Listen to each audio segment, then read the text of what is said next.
Ahojte, podľa týchto uší viete, že tento diel bude o Vianociach a chcem vám ukázať, ako si môžete tvoriť voňavú atmosféru doma, takú tú vianočnú, bez klasických sviečok a pomocou aromaterapie. Ja milujem absolútne toto obdobie, ja mám na ňo krásne spomienky, veľmi sa na ňo teším, už pomaly od novembra.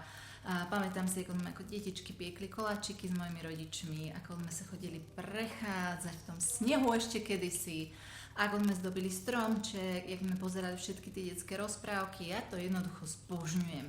A Vianoce voňajú nejakým spôsobom. Ja úplne, keď si zatvorím oči, tak vidím a cítim najmä tie oplátky, hej, tú voňu tých oplátok, alebo voňu perníčkov, alebo pomaranče, mandarinky, je také niečo, jednoducho to patrí k Vianociam.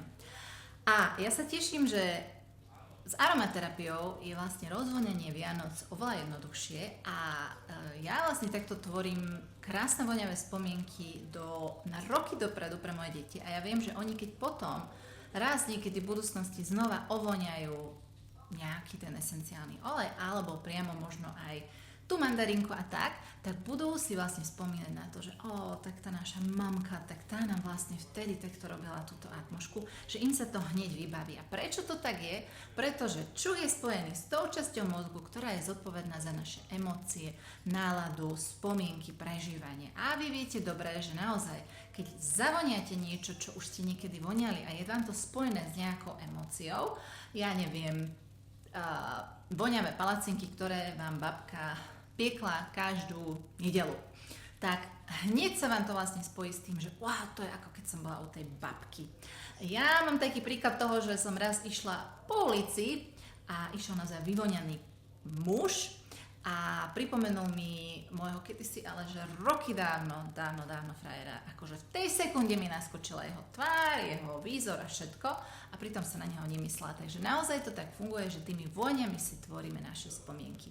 A ktoré esenciálne oleje sa vám hodia k Vianociam? Prvý olej je určite sibírska jedlička, pretože samozrejme jedličky patria k Vianociam, vianočné stromčeky, takže toto je naozaj olej, ktorý vám prinesie tú vôňu čerstvého, vianočného, živého stromčeka, aj keď doma máte iba umelý stromček. My u nás máme naozaj už asi 10 rokov ten istý stromček. Nie som ten typ človeka, ktorý si úplne že potrpí na to, že musí mať najnovšie dekorácie, stále niečo iné každý rok. A tak ja väčšinou recyklujem to, čo máme a väčšinou dáme pribúdajú nejaké vecičky, že deti vyrobia v škôlke, tak vlastne to sa tak doplní a z toho mám fakt radosť, ale nejde úplne, že každý rok nejaká iná výzdoba. No ale toto veľmi rada sibírskú jedlu púšťam difuzéry, pretože mi to fakt naladí sa na také tie Vianoce, že naozaj ten živý stromček tam bol, lebo ako deti sme tie živé stromčeky naozaj ešte mali. Toto sa veľmi aj hodí s citrusmi difuzovať a sibírska jedla je veľmi uzemňujúci olej, takže tento olejček nielenže vám bude voňať ako Vianoce, ale aj vás veľmi tak uzemní, ukludní a aj keď budete sa mať napríklad stretnúť s nejakými členmi rodiny, s ktorými to máte ťažšie, tak on vás vlastne ukotví do toho, že je to fajn obracať sa aj na tie múdrosti starších ľudí, pretože on je to naozaj olej také tých generačných vecí, ktoré tu máme, olej premeny, olej posunu, takže táto sibírska jedla úplne krásne sa aj hodí ku koncu roka, kedy tak bilancujeme a kedy sa preklápame do nejakých nových vecí. Z citrusov sa k Vianociam veľmi hodí samozrejme mandarinka, tangarinka, krásny bergamot, to je taký tiež citrus, ale má krásnu vlastnosť toho, že sa hodí na večer, pretože má aj také látky, ktoré upokojujú, ale zároveň vonie to ako taký citrus naozaj. A divoký pomaranč, to vlastne ako keď, ja neviem, sa zvykli aj sušiť pomaranče a dávali sa na vianočný stromček napríklad, alebo sa zvyklo robiť aj, že ste dali vodu prevrieť, do toho ste dali pomaranče, možno jablčka, nejakú škoricu a ono to tak krásne celé rozvoňalo celý ten domov, tak už to teraz máš oveľa jednoduchšie, že zoberieš tieto esenciálne oleje, kvapneš do difuzera a necháš ho vlastne ísť. Difuzér je skvelá vec, pretože nielen ty si budeš tvoriť takúto super vianočnú atmosféru doma, ale budeš aj podporovať imunitu celej svojej rodiny. Ostanete zdraví, keď budete chodiť takto na návštevy kade tade a zároveň si aj obalíte svoje nervy, pretože niekedy toho je veľa, taká návšteva, taká, hen taká a chcete stále, aby sa u vás dobre ľudia cítili, alebo aj keď tam pôjdete, aby ste sa dobre cítili a citrus je taká radosť vo flaštičke a doslova je to také spojené s našimi detskými emóciami, také tej naozaj čistej radosti, uvoľnenosti a úsmevu. Takže tieto tri z korenistých esenciálnych olejov odporúčam určite klinček. Wow. Klinček je ináč olej hraníc. Takže zasa, nielen, že to bude voňať vianočne u vás, ale vy si ohraníte také tie svoje nejaké veci, ktoré chcete naozaj na tie Vianoce urobiť. Ako napríklad, že naozaj je to v poriadku, ak 24. sme u seba doma, v našej nejakej rodinnej bunke a potom tie ďalšie dni už sa stretneme s rodičmi, aj keď nás rodičia napríklad možno volajú na 24., ale vy chcete jednoducho ten deň stráviť len v pohodičke so svojou rodinou. Čokoľvek. Klinček vás jednoducho ochraňuje v tom, čo vy takisto chcete. Druhý olej, ktorý sa veľmi hodí k Vianociam, tak to je škorica. Škorica. To je jednoznačné, veľmi sa to zasa snúbi, ak to pomiešate s nejakým citrusom. Škorica je veľmi taký sexy olej, dodáva nejakú takú iskru do tých Vianoc. Takéto korenie života, hej, takže také niečo k tým Vianociam fakt hodí. A možno nie ešte korenisté, ale dal som to do tejto kategórie, je peppermint.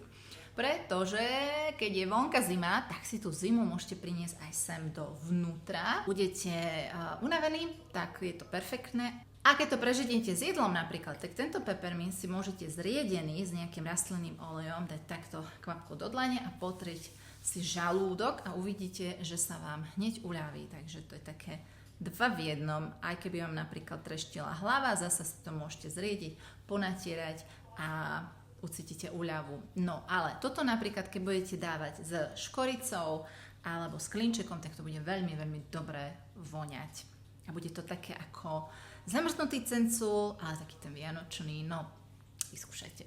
A mám tu posledné 2 vianočné oleje a to sú skôr také naozaj biblické oleje, dalo by sa povedať. A toto je dvojka, ktorú ja rada difuzujem na štedrý deň, je to veľmi luxusná dvojka a to je kadidlo a to je mirha.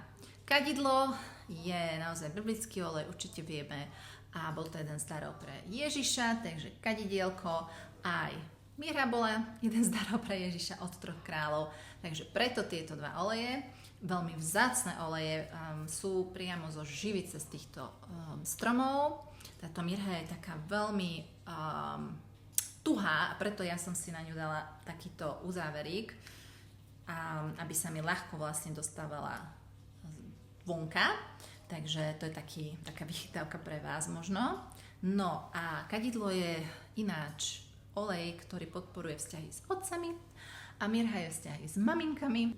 Takú tú pomoc, ak práve riešite, že s otcom to troška škrípe, s maminkou to troška škrípe, tak skúste si to takto difuzovať spolu v difuzéri, krásne prenádherne to vonia, je to naozaj vôňa štedrého večera a môžete skúsiť si to vlastne aj zriedené zasa zarobiť do nejaké rolonky a potierať a vlastne urobiť si z toho nejaký svoj vlastný parfém, aj emočný na tie vzťahy s našimi rodičmi.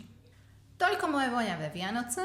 Verím, že som vám dala tipy, ako to zvládnuť aj bez voňavých sviečok, ktoré naozaj sú veľakrát z ropy, obsahujú syntetické vône a to nie je pre nás veľmi prospešné, keďže to stále dýchame, dýchaním to prechádza do nášho tela, ale môže si urobiť takúto krásnu voňavú atmosféru, jeden difuzér, zo pár olejčekov a naozaj si vytvoriť tie voňavé Vianoce také prenádherné a tvoriť tú atmosféru do budúcna pre tvoje deti, pre tvoju rodinku, že keď uvoňajú tú vôňu, napríklad to moje kadidlo a mirha, ktoré máme vždy na štedrý deň, tak sa im to určite vybaví aj roky dopredu. Možno už aj keď tu ja nebudem s mojím mužom. Takže